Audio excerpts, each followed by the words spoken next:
በስመ አብ ወወልድ ወመንፈስ ቅዱስ አሐዱ አምላክ አሚን። የእግዚአብሔር ቤተሰቦች እንደምን አላችሁ? አሜን። የአባቶቻችን አምላክ ልዑል እግዚአብሔር ስሙ የተመሰገነ ይሁን። የእናታችን የቅድስት ድንግል ማርያም የቅዱሳን መላእክት፣ የቅዱሳን ነቢያት፣ የቅዱሳን ሐዋርያት፣ ሰማዕታት፣ ጻድቃን፣ መነኮሳት፣ ቅዱሳን ደናግል፣ ቅዱሳን አበው ወቅዱሳት እሞ እግዚአብሔር አምላካችን በከበራቸው መጠን ስማቸው የተመሰገነ ይሁን። እሺ፣ ኦርቶዶክስ ጠልነት በዓለም አቀፍና ሀገር አቀፍ ደረጃ የሚለውን ነው ዛሬ ስልጠና እየቀረብኩት። እንግዲህ በዚህ ስልጠና ውስጥ ሁለት ነገሮችን እናያለን። አንደኛ ኦርቶዶክስ ጠልነቱ በዓለም አቀፍ ደረጃ ምን እንደሚመስል፣ በዋናነት ደግሞ በሀገራችን እየሆነ ያለውን ነገር በጥቂቱም ቢሆን ያስረዳናል ማለት ነው። እና የዚህ የስልጠናው ዋና ዓላማ በሶስት ነው ያስቀመጥኩት። አንደኛ እየሆነ ያለውን ነገር ማስረዳት። ምክንያቱም ብዙዎቻችን ምን እየሆነ እንዳለ እንኳን አልተረዳነውም ብዬ ነው የማስበው። እኩል እየታመምን አይደለም። መከራው ለሁላችን መጥቶ ሳለ፣ ሁላችንም ለማጥፋት መጥቶ ሳለ እኛ ግን እኩል እየታመምን አይመስለኝም። አንዱ ያለቅሳል፣ አንዱ ይስቃል። ብቻ የተለያየ ዓለም ውስጥ ነው ያለ ነው። መንጋው ለመንጋው አያዝንም፣ እረኛው ለመንጋ አያዝንም። ብቻ አሁን ያለንበት ሁኔታ ያው በጥልቅ ድንዛዜ ውስጥ ነው እየተመላለስን ያለ ነው እና ትልቁ ዓላማ ለማስረዳት ነው። እየሆነ ያለውን የግንዛቤ ማስጨበጫ ነው ማለት ነው። ሁለተኛ ደግሞ ቁጭት መፍጠር ነው። እንግዲህ እየሆነ ያለውን ካወቅን በኋላ ቁጭት መፍጠር ነው። ሶስተኛ ደግሞ እንግዲህ የተቆጨ ሰው መዝሙረኛ ዳዊት የቤት ቅናት በላኝ ብሎ እንደተናገረ፣ በመንፈሳዊ ቅናት የተቃጠለ ሰው ደግሞ ሃይማኖቱን ለማዳን ለሃይማኖቱ ዋጋ ይከፍላልና ለሃይማኖቱ ዋጋ የሚከፍል ትውልድ መፍጠር ነው። ትልቁ ነገር ይሄ ነው ማለት እንግዲህ ኦርቶዶክስ ጠልነት የታወቀ ነው። ዓለም ኦርቶዶክስን ትጠላለች። ያው እዚህ ዝርዝር ውስጥ ያው ሁላችንም ስለምናውቀው ያው ለምን እንደምትጠላና እንዴት እንደምትጠላ ነው ማወቅ ያቃተን እንጂ ኦርቶዶክስ እንደሚጠላ ሁላችንም የሚያስማማን ነገር ነው። ግን ምንድነው ቅድሚያ ኦርቶዶክሳዊነት ማለት ምንድነው የሚለውን ኦርቶዶክሳዊነት ማለት በየዕለቱ ህይወታችን ውስጥ በእግዚአብሔር ፍቃድ እና በመለኮታዊ ፍቅር ሐሴት የምናደርግበት፣ በቅድስት ሥላሴ በየዕለቱ የምናድግበት የህይወት ልምምድ ነው ማለት ነው። ከእግዚአብሔር ያገኘነው ልጅነትም የምንለማመድበት ነው። እንዲሁም የሁላችን ራስ ወደ ሆነው ወደ አንድያ ልጁ ወደ ሰማያዊ ሙሽራ የምንቀርብበት ነው። በአጭሩ እግዚአብሔርን የምንመስልበት ህይወት ነው ኦርቶዶክሳዊነት። ለዚህ ነው ሐዋርያው ቅዱስ ጳውሎስ በአንደኛ ቆሮንቶስ ምዕራፍ 11 ቁጥር 1 ላይ እኔ ክርስቶስን እንደመሰልኩ እናንተም ደግሞ እኔን ምሰሉ ብሎ የተናገረው። እንዲሁም ደግሞ በአንደኛ ጢሞቴዎስ ምዕራፍ 4 ቁጥር 8 ላይ ሐዋርያው ቅዱስ ጳውሎስ የመንፈስ ልጁን ጢሞቴዎስን አንተ ግን እግዚአብሔርን ለመምሰል ራስን አስለምድ ብሎ ነግሮታል ማለት ነው። ስለዚህ ኦርቶዶክሳዊነት ማለት ክርስቶስን ወደ መምሰል የማደግ ህይወት ነው ማለት ነው። ክርስቶስን ወደ መምሰል የማደግ ህይወት ነው። ዓለም ኦርቶዶክሳዊነትን ለምን ይጠላል ካልን፣ ኦርቶዶክሳዊነት ሃይማኖት ብቻ ሳይሆን አስተሳሰብም ጭምር ስለሆነ ነው። ሃይማኖት ብቻ አይደለም ኦርቶዶክስ እና የራሱ የሆነ አስተሳሰብ ስላለው ነው። ያ አስተሳሰብ ወይም እሳቤው ደግሞ ቅዱስ ነው፣ ወደ እግዚአብሔር የሚያደርስ ቅዱስ ነው።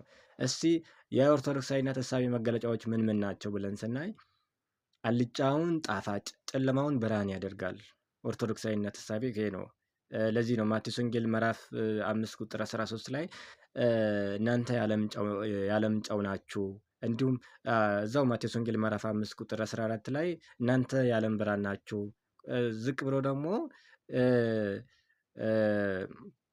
የዓለም ብርሃን ናችሁ ካለ በኋላ ደግሞ እንግዲህ በብርሃን መላለስ እንዳለብን ይነግረናል ማለት ነው። እንዲሁም የሰው ልጅ ሁሉ በእግዚአብሔር መልክና ምሳሌ መፈጠሩን ያስተምራል ኦርቶዶክሳዊነት ማለት ነው።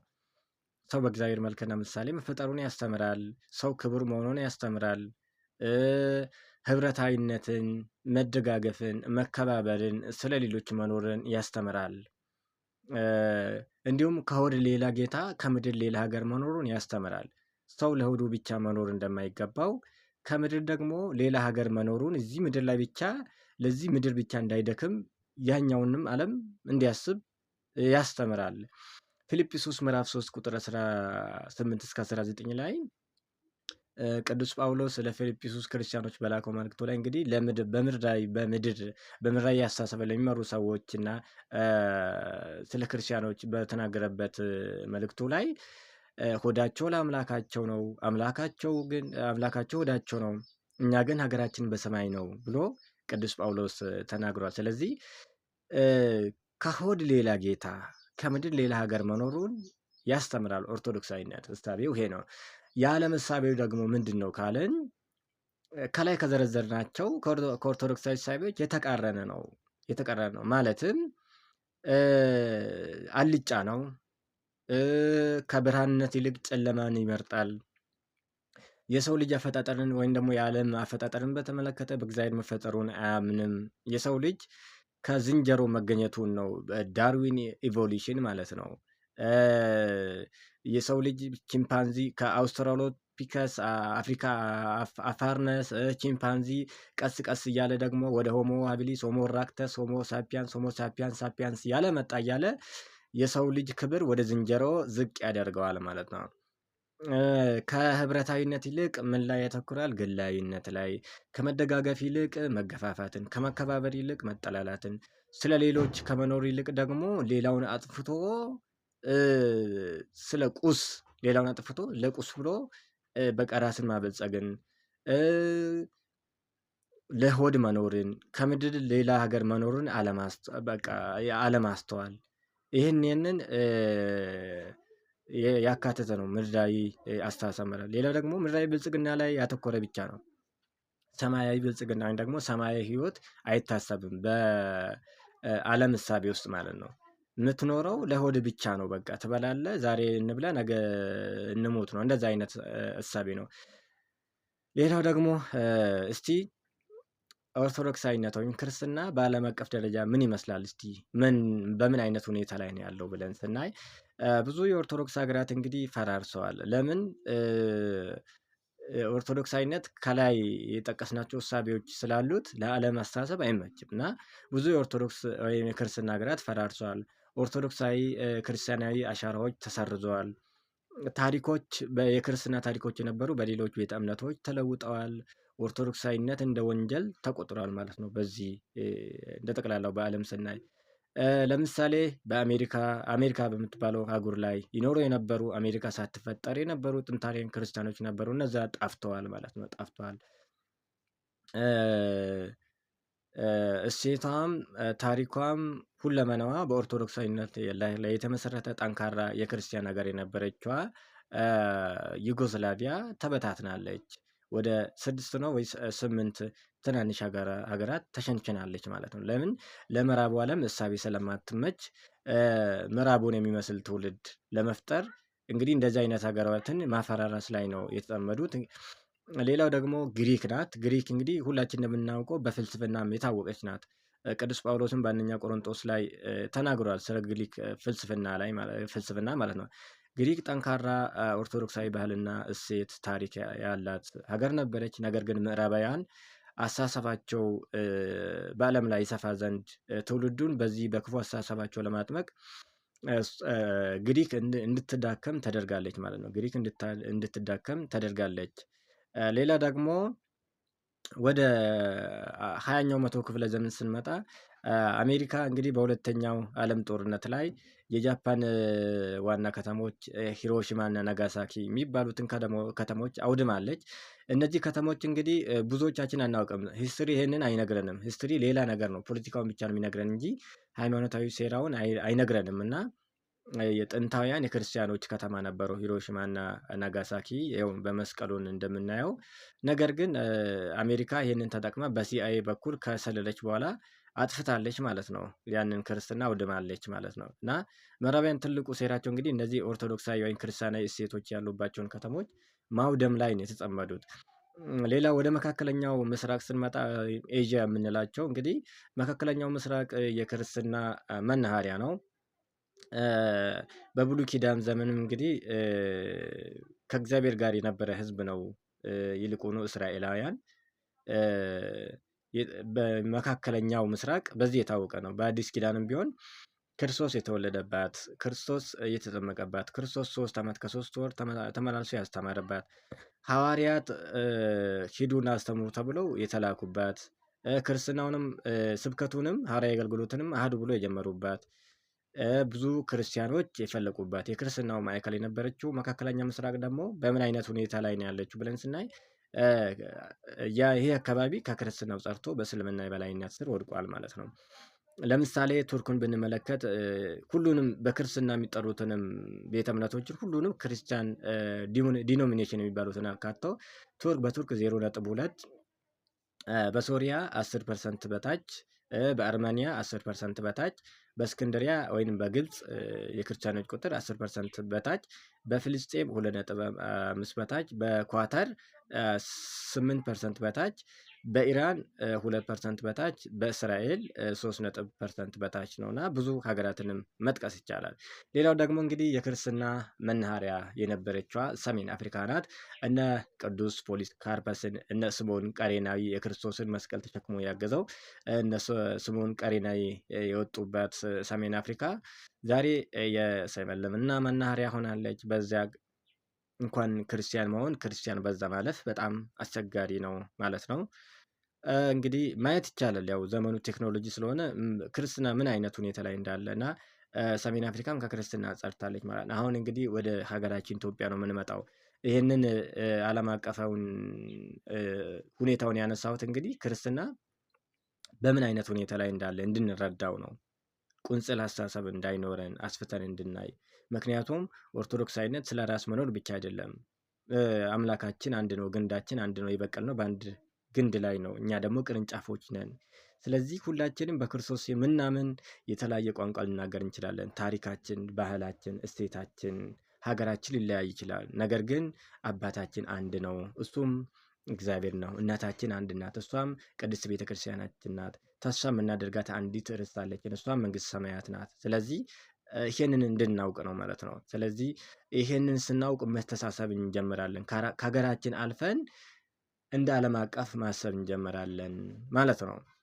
የኢትዮጵያ ኦርቶዶክስ ተዋሕዶ ቤተክርስቲያን ለምን የጥቃት ኢላማ ሆነች የሚለውን ዋናው ነጥባችን ይሄ ነው እና ብዙዎቻችን አናውቅም ምን እየሆን እንደሆነ ራሱ ኢትዮጵያ ለምን እንደተጠላች ለምንድን ነው ኢትዮጵያ የጥቃት ኢላማ የሆነች የሚለውን ብዙዎቻችን አናውቅም። እንግዲህ ምዕራባውያኑ ኦርቶዶክስን ለማጥፋት ኢትዮጵያን መከፋፈል፣ ኢትዮጵያን ለመከፋፈል ኦርቶዶክስን ማዳከም ወሳኝ ተግባር መሆኑን ጠንቅቆ ያውቃሉ። እንግዲህ ይህንን ሂሳብ ሰርተው ነው ይህንንም ከ460 ዓመታት በላይ ሰርተውበታል።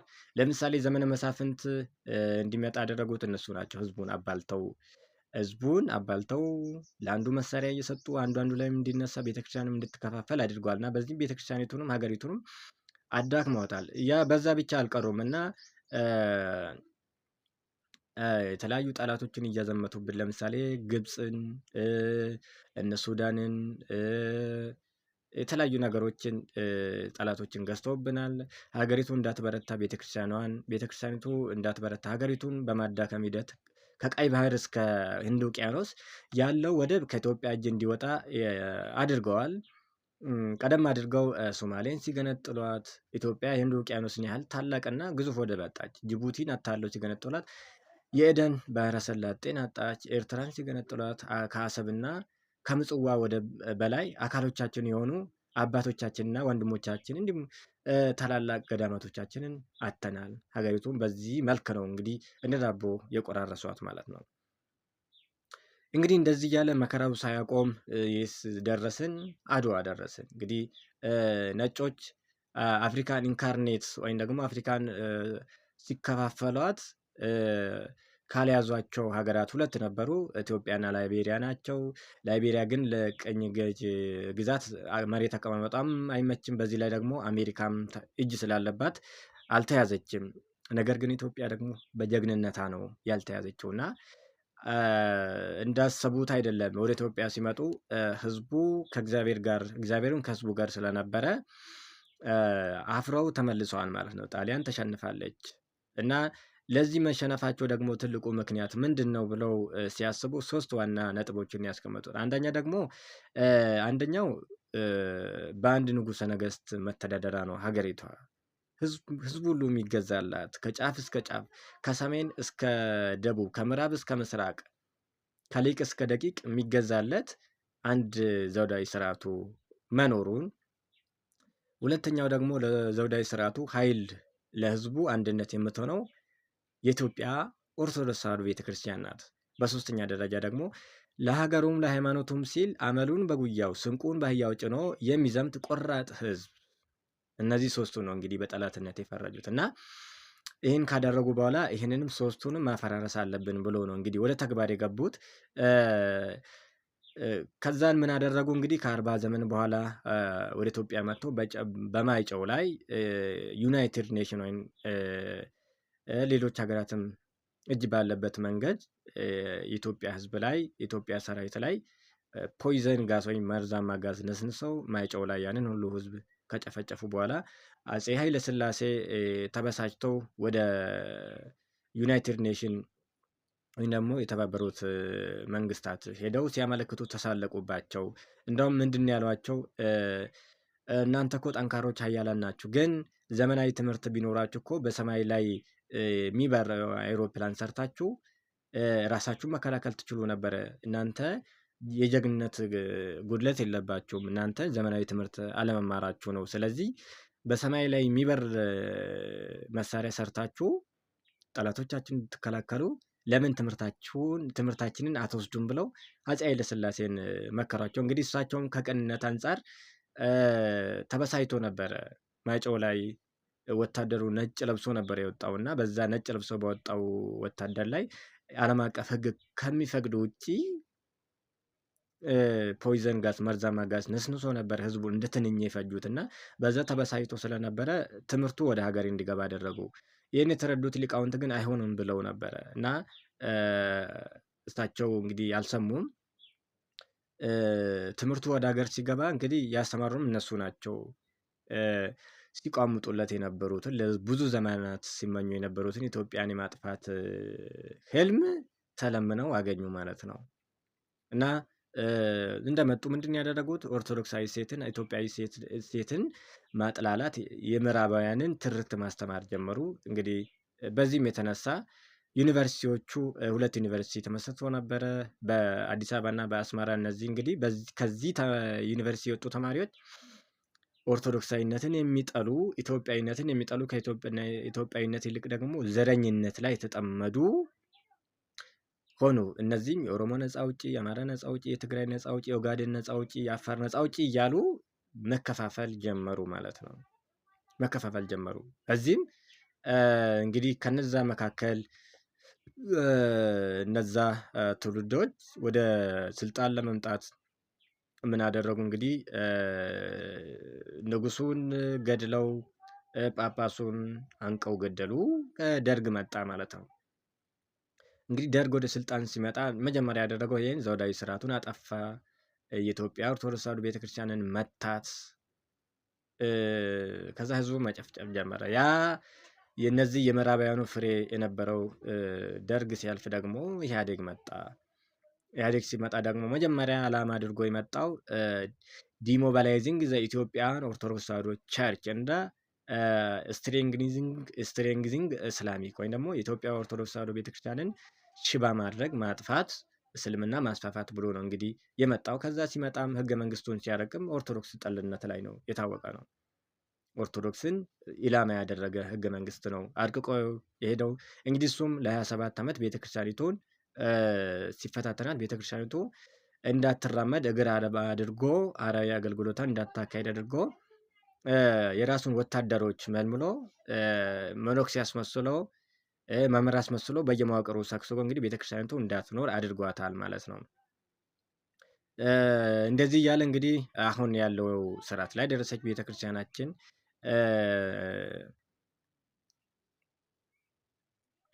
እነዚህ እንግዲህ ከላይ ቅድም የጠቀስኳቸው ነው የሚያሳየው። ኢትዮጵያ ቤተክርስቲያን መፍረስ እንዳለባት እንግዲህ በዓለም ተወሰነ። እንግዲህ ያው እነዛ ሲወሰን አሁን ያሉትን ስርዓቶችን እንዲወለድ አደረጉ። እንደ ሄነሪ ኪሴንጀር የመሳሰሉ የምዕራባውያን ፈላስፎች ወይም ደግሞ ሳይንቲስቶች ነን የሚሉ ኢትዮጵያ ለማፈራረስ ምንድን ነው ያሉት? በጎሳ በዘር በሃይማኖት መከፋፈል ነው ያሉት። እንግዲህ አሁን እየሆነ ያለውን ነው ያስቀምጠውልን የሄዱት። እንግዲህ የእነሱ የዘሩትን ነው እያጨድን ያለ ነው እና በኢትዮጵያ ኦርቶዶክስ ተዋሕዶ ቤተክርስቲያን ላይ የተሰለፉ የጥፋት ኃይሎች እስቲ በዚህ በምዕራባውያንም የሚሆኑ በአረቦች እንዲሁም ደግሞ በውስጥ ሀገር በቀል የሆኑ የጥፋት ኃይሎች አሉ። እነዚህ ማን ማን ናቸው ብለን ስናይ ዓለም አቀፍ የእስልምና አስፋፊዎች አሉ። እነዚህ ዓለምን በእስልምና የማጠቅለቅ እቅድ ያላቸው ናቸው እና ኢትዮጵያን የአረብ ሊግ አባል እንድትሆን የሚሰሩ ናቸው እና አገዛዙ ኦርቶዶክሳውያን በበዙባቸው አካባቢዎች ላይ የሚያደርገውን ጦርነት በገንዘብ በመሳሪያ የሚያግዙ ናቸው። እነዚህ ሀገራት እነ ቱርክ፣ ዱባይ፣ ሳውዲ አረቢያን መመልከት ይቻላል። ለምሳሌ በሰሜኑ ሀገራችን በነበረው ጦርነት ላይ ከመንግስት ጎን ሆነው ድሮን እየላኩ ድሮን እየሰጡ ኦርቶዶክሳውያንን ሲያስፈጁ ነበሩ እና እነዚህ ዓለም አቀፍ የእስልምና ኃይሎች ናቸው። እነዚህ ሁለተኛው ደግሞ ሀገር በቀል አክራሪ እስልምና አሉ። እነዚህ ከየት ነው? ከዚህ ከዓለም አቀፍ እስልምናዎች ሰልጥነው ስልጠና ተቀብለው ድጋፍ እየተደረገላቸው ኢትዮጵያ ውስጥ ተወልዶ ግን አረብን የምትመስል ሀገር ለመፍጠር የሚሰሩ ናቸው። ከአረቦች የጥፋት ተልዕኮ ተቀብለው ኢትዮጵያን ለማስለም የሚንቀሳቀሱ ናቸው። ለምሳሌ በኦሮሚያ ክልል በብሔር ስም ተደራጅቶ የብሔር ነፃ አውጪ ነኝ እያለ ኦርቶዶክስን የሚያጠፋ አጥፊ ኃይል አለ። ይህም በባሌ በአርሲ ከአልሸባብ ጋር በሚያገኘው ድጋፍ ብርጌዶችን መስርቶ ኦርቶዶክስን እስከ መፍጀት ደርሷል። በቦረና፣ በጅማ፣ በሐረርጌ፣ በሶማሌ፣ በወራቤ፣ በሀላባ፣ በወሎ፣ በጎጃም፣ በጎንደር፣ በሸዋ እንዲሁም ደግሞ አርጎባ የሚባል አካባቢ አለ። በየቤዝመንቱ እንግዲህ ስልጠና እያደረጉ ትንኮሳ ይፈጽማሉ። ይልቁን አሁን በአማራ ክልል አካባቢ ይህን ያለውን ጦርነት እንደ ጥሩ አጋጣሚ በመጠቀም በአማራ ክልሎች አካባቢ ከፍተኛ እንቅስቃሴ ነው እያደረጉ ያሉት። በየቤዝመንቱ በየመስጊዱ እየሰለጠኑ ነው ያሉት እና እንግዲህ ይሄ የምንመለከተው አሁን በብሔር ስም የተደራጀ ነው። ላዩ ሲታይ ግን በብሔር ስም የተደራጀ ነው። ግን ዓላማው እስልምና መንግስትን ለመመስረት ነው። ይሄ እንግዲህ ኢስላሚክ ስቴት ኦፍ ኦሮሚያ ለመመስረት በመንግስት ድጋፍ የሚያገኝ ኃይል ነው። ግን ላዩ ሲታይ ኦሮሞን ነፃ አወጣለሁ የሚለው ግን የኦሮሞ ኦርቶዶክስን እያረደ የኦሮሞ ገዳማትን የኦሮሞ አብያተ ክርስቲያናትን እያረደ ኦሮሞን ነፃ የሚያወጣ ኃይል ነው ማለት ነው። እንግዲህ ብዙ ሰው አልነቃም ምን እየሆነ እንዳለ። አብዛኛው የኦሮሞ ኦርቶዶክስም ቢሆን ከዚህ ኃይል ጋር ነው ያለው ጥቂቶች ካልሆኑ በቀር እስከ ጳጳሳት ድረስ። ሌሎቹ በነገራችን ላይ ከነዚህ ጋር የሚሰሩ ጳጳሳትም ሆኖ የቤተክርስቲያኒቱን ቆብ የደፉ ነገር ግን ውስጣቸው ኦርቶዶክስ ያልሆነ ከነዚህ ጋር የሚሰሩ አሉ፣ አይተናል። እነማን ማን እንደሆኑ ደግሞ ሁላችንም እናውቃቸው ነው። እንግዲህ አክራሪ እስልምና በኦሮሚያ ነው የሚለው የኦሮሞ እስላሚ መንግስት ማቋቋም ነው። ከየቀበሌው ተመልምለው በሀጅ ስም ወደ አረብ ሀገራት ተልከው እንዴት ኦርቶዶክሳውያን ማረድ እንዳለባቸው ሰልጥነው የተመለሱ ናቸው። ትጥቅና ስንቅ የሚያዘጋጅላቸው መንግስት ራሱ ነው።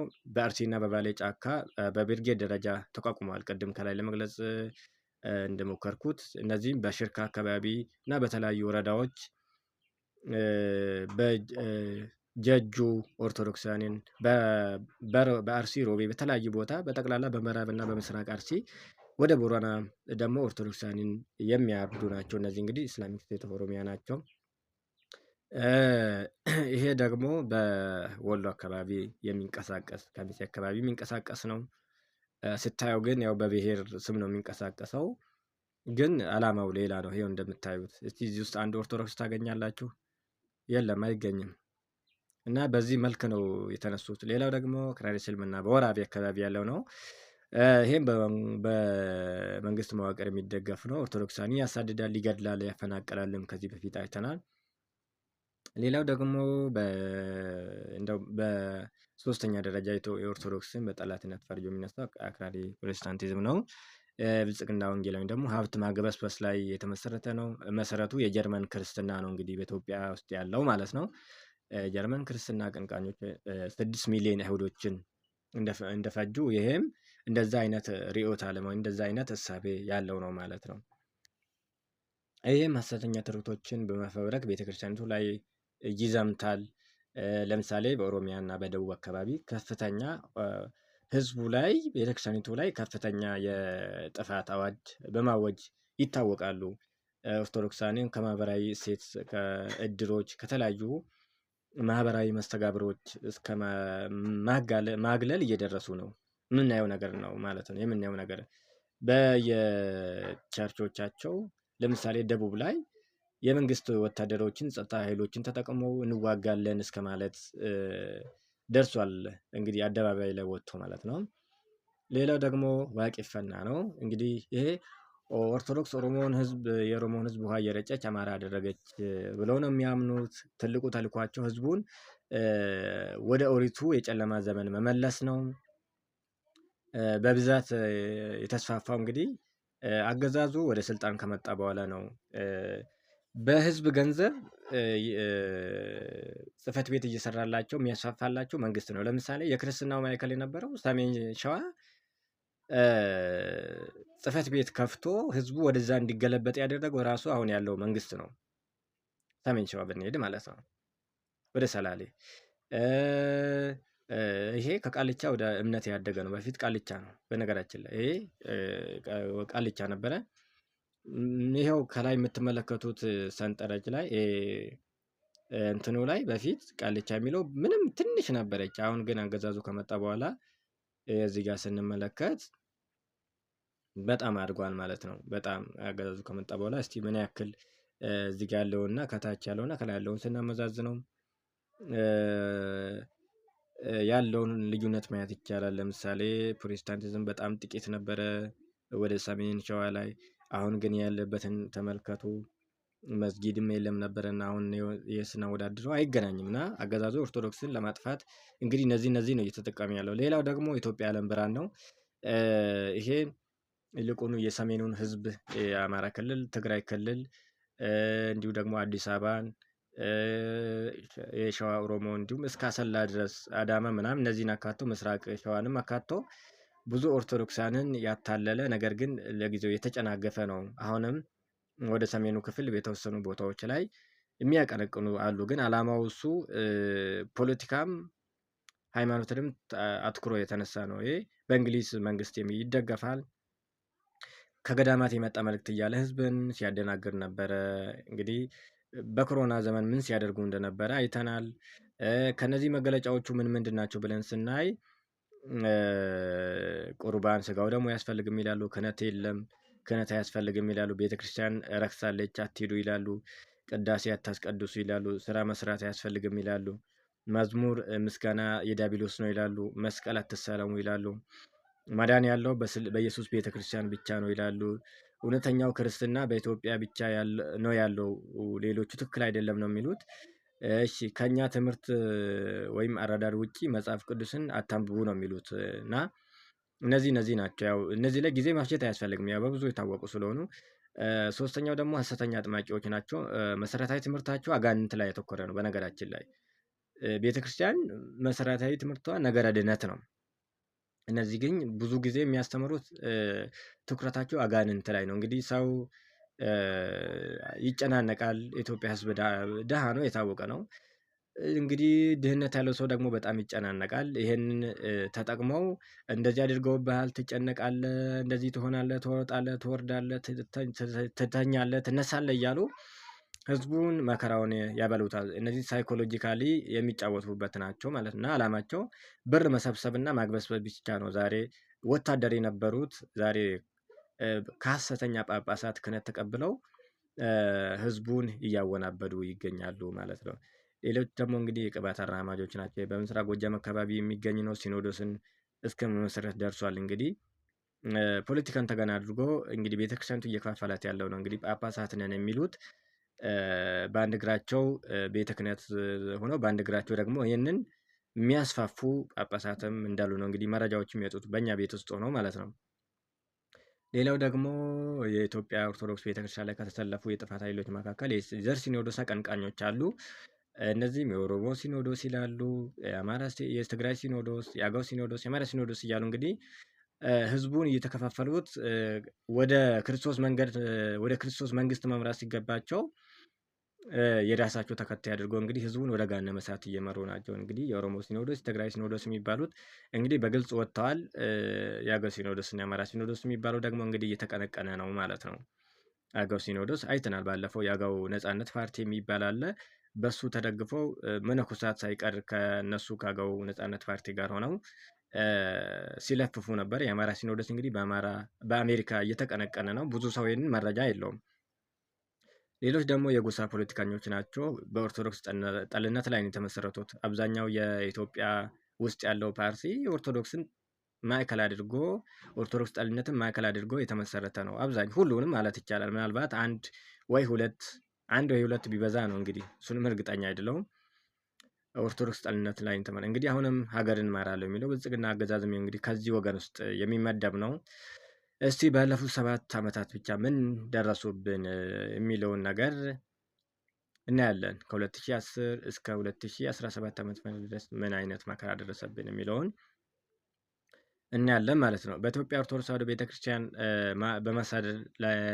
በማሳደድ እየተፈጸመ ያሉ ሕጎችና ደንቦች ምን ይመስላሉ? የኢትዮጵያ ኦርቶዶክስ ተዋሕዶ ቤተክርስቲያንን በማሳደድ ልጆቿን በማሳደድ ደረጃ ምንድን ነው ምን ይመስላሉ የሚለውን ማየት ያስፈልጋል። አንደኛ ከ20ኛው መቶ ክፍለ ዘመን ጀምሮ ሆን ተብሎ ኦርቶዶክሳዊነትን የሚነቅፍና የሚጠላ እሳቤ በአዲሱ ትውልድ እንዲሰርጽ መደረጉ።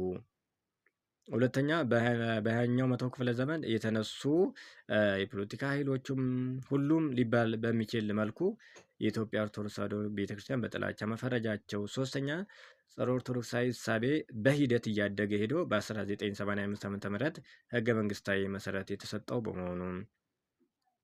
አራተኛ ደግሞ በ1985 ዓ.ም በወጣው ህገ መንግስት ጸረ ኦርቶዶክስ አቋም እርሱን መሰረት አድርገው የሚወጡ የክልል ህጎች ድንጋጌዎች በካሬ ማሰልጠኛዎች እየተተገበረና እየጎላ መምጣቱ። አምስተኛ ኦርቶዶክስ ጠል የሆኑ ትርክቶች፣ ምስክሮች በይፋ በስፋት በአደባባይ መሰጠታቸው። ስድስተኛ ደግሞ በመንግስታዊ አካላት በአዋጅ በካሬ ተገደው ለ20 ዓመታት እና ለ30 ዓመታት ኦርቶዶክስ የእናንተ አይደለችም ተብለው ኦርቶዶክሳውያን እንዲወጡ ሃይማኖታቸው እንዲተዉ ተደርጓል። ይሄ ደግሞ የት ነው? የኦሮሞ ኦርቶዶክስ ማለት ነው። ኦርቶዶክስ ያንተ አይደለችም፣ የአማራ ናት። ቤተክርስቲያን አንተን በውሃ እያጠመቀች አማራ አደረገች። የአንተ የጥንት ሃይማኖት ዋቄፈና ነበረና ወደዛ ቀድሞ ተመለስ እያሉ የሚለፉ እንግዲህ በመንግስት ድጋፍ ህዝቡ ከሃይማኖቱ እንዲወጣ ተደርጓል ማለት ነው። ባጭሩ ካየን በዚህ በ16 ዓመት ውስጥ እንግዲህ ወደ 11 ሚሊዮን ኦርቶዶክስ ሃይማኖቱን እንዲክድ ተደርጓል። እንደ ጠቅላላ አንድ ሀገሪቱ ሲታይ እንግዲህ አብዛኛውን የሚይዘው ደግሞ የኦሮሚያ ህዝብና የደቡብ ህዝብ ነው ማለት ነው። ሰባተኛ ፖለቲከኞችና ካድሬዎች ኦርቶዶክሳዊነትን መንቀፍና መሳደብ ጌቶቻቸውን የሚያስደስትላቸውን ተግባር እንዲሁም ጉዳት የሚያስከትል ሆኖ በማየታቸው ያመቻቸውና የንግግር መለማመጃ ማድረጋቸው።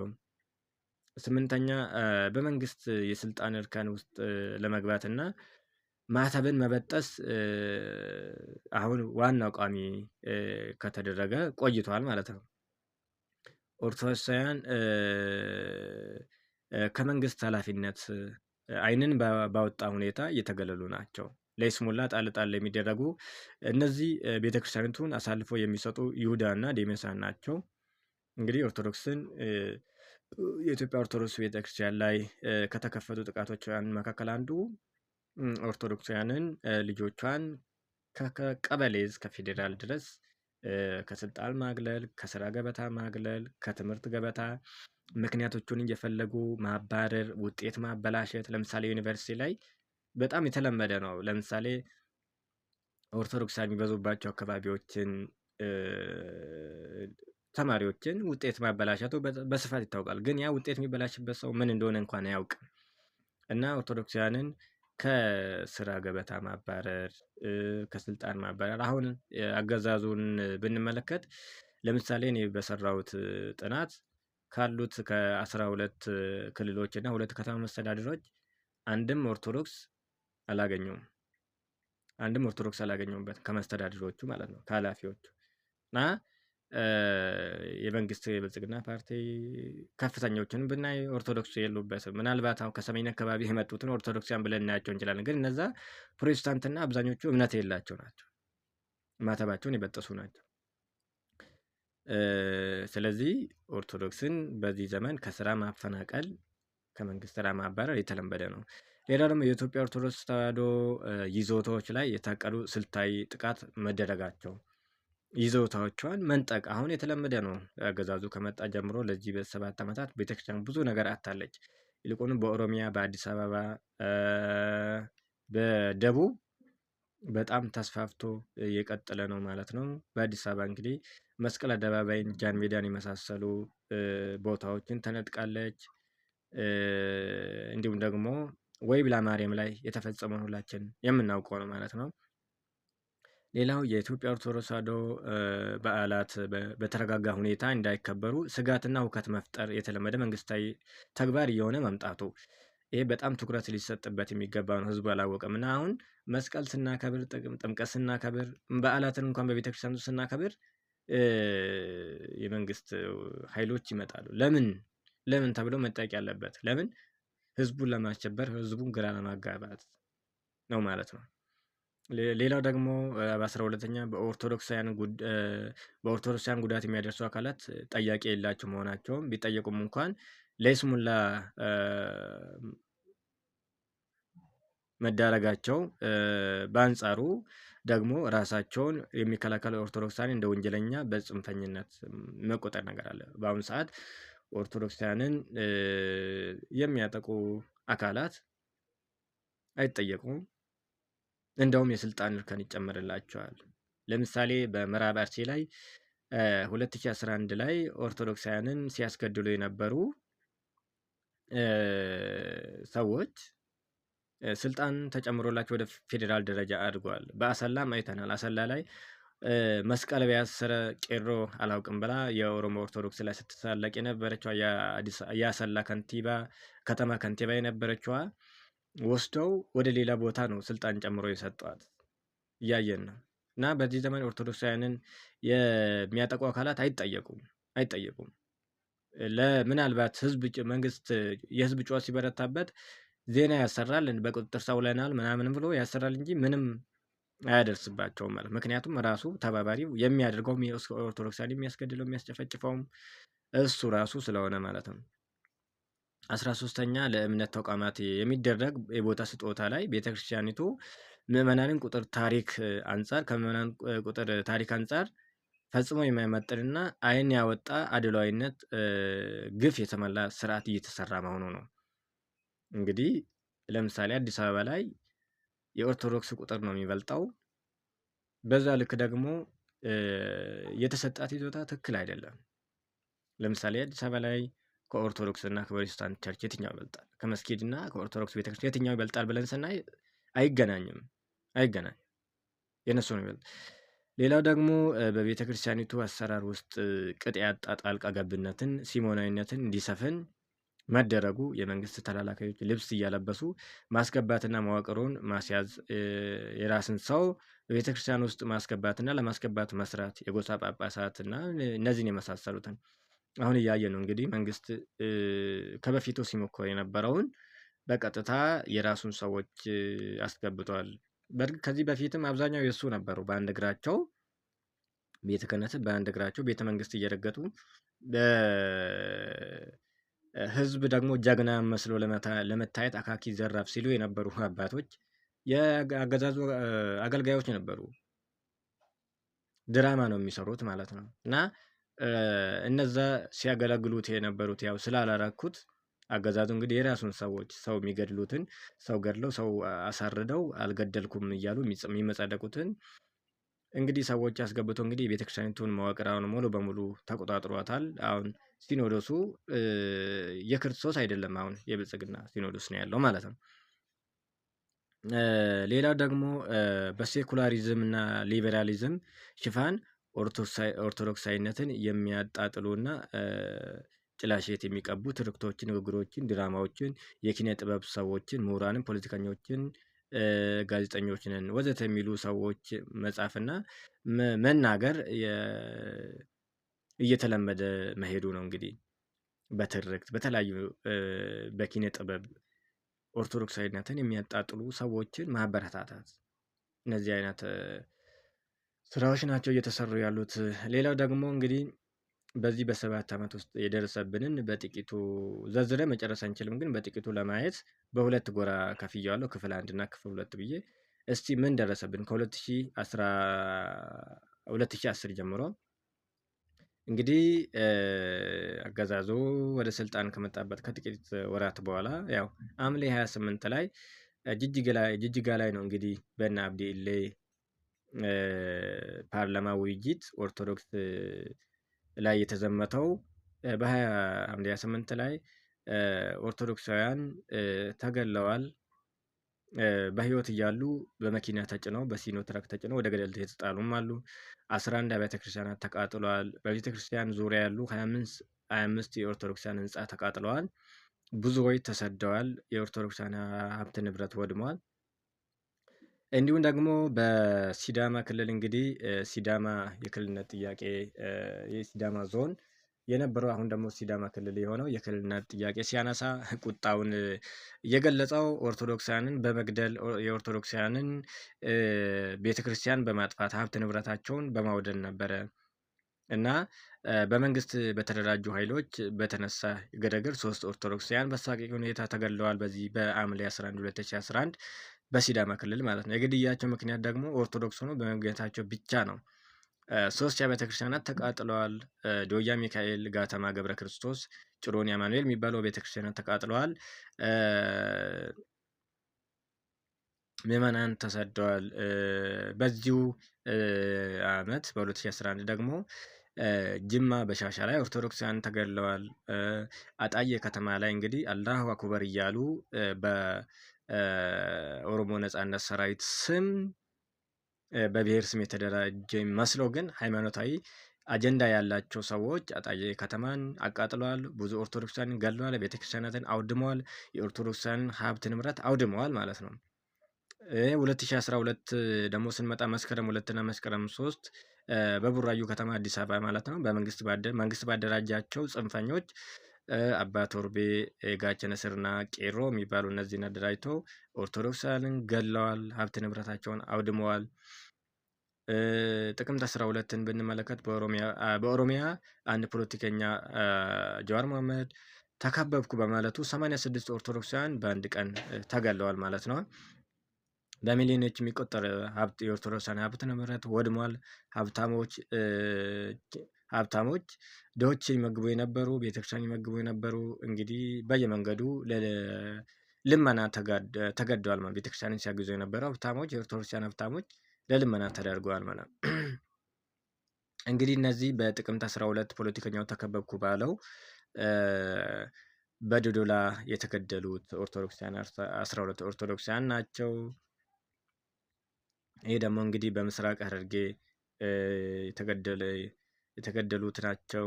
እነዚህ ደግሞ ይህንን እንግዲህ በዚህ መልክ ታጥቀው ነው ኦርቶዶክስን ለማረድ በኦሮሚያ ላይ የሚንቀሳቀሱት። እንግዲህ ይህን ያስታጠቀው ማን ነው ለማን ነው የሚለውን እንግዲህ ያው ፍሬውን አሳይተዋል። ገለው ማንን ሲገሉ እንግዲህ ይሄ ደግሞ አሰቃቂ እንደዚህ ነው የሚያርዱት ኦርቶዶክስን ኦሮሚያ ላይ በዚህ መልክ እያረዱ በዚህ መልክ እየገደሉ እንግዲህ ፎቶ ይነሳሉ ማለት ነው። ሌላው ደግሞ ህዳር 3 እንግዲህ ምስራቅ ሐረርጌ ላይ ቤተክርስቲያናትን አቃጥለዋል። 130 ዓመት የቆየች ቤተክርስቲያን አቃጥለዋል። ብዙ ነገር አድርጓል። ሌላ ደግሞ በሐረርጌ 40 ኦርቶዶክሳውያንን በግድ ማተባቸውን ካስበጠሱ በኋላ አሰልመዋል ማለት እንዲሰልሙ አድርገዋል።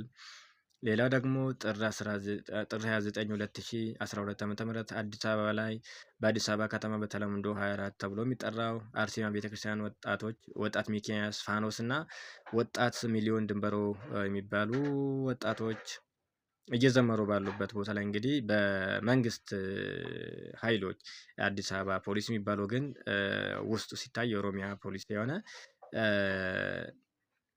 ወጣቶችን በዚህ መልክ ገለዋል። ብዙዎችንም አካለ ስንኩል አድርገዋል ማለት ነው።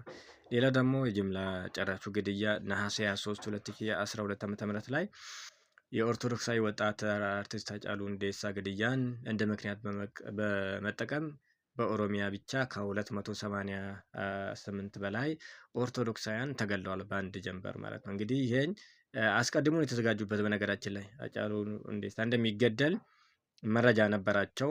አስቀድመው ነው እንግዲህ ከዋዜማው ከ10 ሰዓት 11 ሰዓት ጀምረው እሱ የተገደለው 3 ሰዓት ነው 3 ሰዓት አልፎ ወደ 4 ሰዓት ምናምን ሲጠጋ ነው እሱ የተገደለው። ግን እነሱ ከ10 ሰዓት 12 ሰዓት ላይ ሻሸማኔ አካባቢ ከፍተኛ እንቅስቃሴ ሲያደርጉ እንደነበር እንግዲህ መረጃዎች የሀገረ ስብከቱ ስራ አስኪያጅ የገለጹት ቪዲዮውን ማየት ይቻላል። እንግዲህ ያልተሰሙ ድምጾች የሚል ማህበረ ቅዱሳን ዩቲዩብ ገጽ ላይ ይገኛል። ያንን ማየት ይቻላል። እንደዚህ አይነት እንቅስቃሴ ሲያደርጉ ነበረ።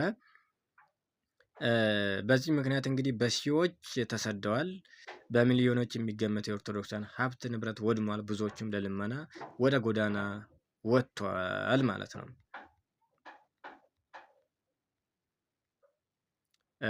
እንግዲህ ይሄ ከሆነ በኋላ ምን ተከሰተ? የ2013 እና 2014 የሰሜኑ ጦርነት እንግዲህ ትልቅ ሴራ ያለበት በቤተ ክህነትም በቤተ መንግስትም ያሉ ሴረኞች ቤተክርስቲያኒቱ እንኳን እንድትሳተፍበት ያደረጉት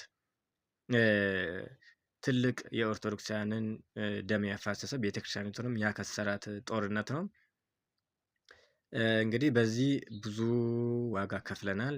አብዛኛው ያለቀው ኦርቶዶክሳዊ ህዝብ ነው። በትግራይ በወሎ እስከ ሸዋ ድረስ በጎንደር ብዙ ዋጋ አስከፍሎናል ማለት ነው። ቤተክርስቲያኒቱ በጣም ብዙ ዋጋ ከፍላለች። ከወታደርም እንኳን ስናይ ተመርጠው ከኦሮሚያ ከተለያዩ ቦታ ተመርጠው ሄደው እዛ ያለቁት ኦርቶዶክሳውያን ናቸው። በነገራችን ላይ ኦርቶዶክስን በኦርቶዶክስ ማጥፋት የሚለው ማለት ነው። እንግዲህ በዚህም የተነሳ የትግራይ ህዝብ በጣም ብዙ ዋጋ ከፍሏል ማለት ነው። ብዙ ዋጋን የከፈለው ጦርነቱ የፖለቲካ ቢሆንም ግን የታቀደው ሌላ ነገር ነበረ። ያው መንግስት ከታጠቀው ኃይል ጋር ማለትም ከህወሓት ጋር ቢሆን ጉዳዩ የታጠቀውን ኃይል ብቻ ነበር መምታት ያለበት። ነገር ግን ገዳማትን እስከ ማጥፋት ነው የደረሰው።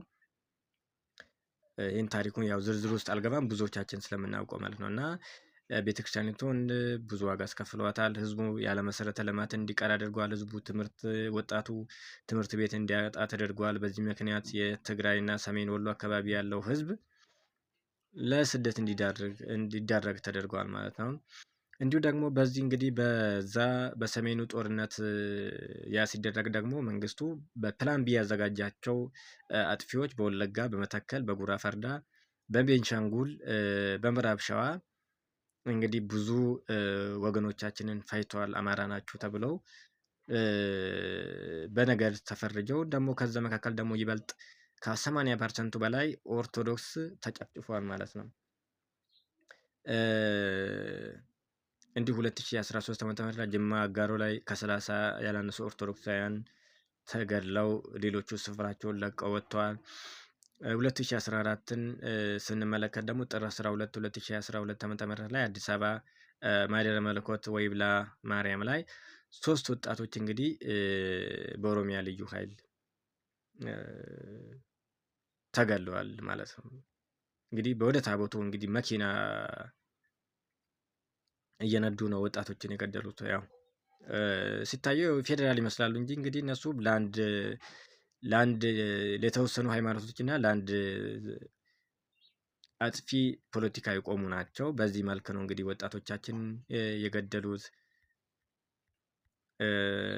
ይሄን መከራን ያደረሱት። እንግዲህ ሌላ ደግሞ ጅጅጋ ሰኔ 2014 ሰኔ 11 ላይ እንግዲህ በጅጋ ከተማ የቤተክርስቲያን አንድ መጽሐፍ ሊቅን ጨምሮ ኦርቶዶክሳውያን በሕይወት ሳሉ ወደ እሳት ተጥለዋል ይላል።